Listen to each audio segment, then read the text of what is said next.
guys, it's Adventure Girl, and we're outside right now cooking for hot chocolate for Jonas and Daddy. Super windy, isn't making it? Yep. Super windy. What are we using? We're using fire gel. Fire gel. We've never tried it before. When we put it out, we're going to show you guys, right, Baba? Yeah, this isn't working so great. We need a grill. We need some kind of a grill or a grate to hold our cup up here because I don't want to hold my hand anymore. Good thing we use boiling water. Yep. Thanks for watching. Have a great night.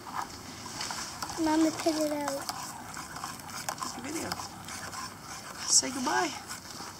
Goodbye. We just want to show you when we put it out, okay?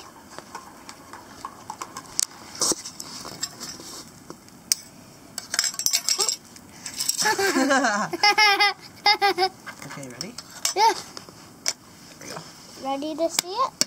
You're going to need to see my shadow before you see it. There we go. Out. Now we need to show you guys.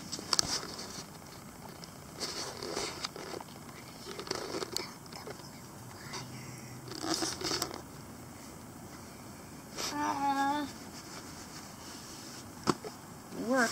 It was a pain in the butt. We're gonna be showing you the blue gel that you put in coffee, whatever it is. You don't put it in coffee. We light it on fire to heat up our water. Put the camera back so it doesn't melt. Yeah, we don't want the camera to melt. Alcohol gel. Yay. It smells like alcohol. Take this. And put it out. Put it out.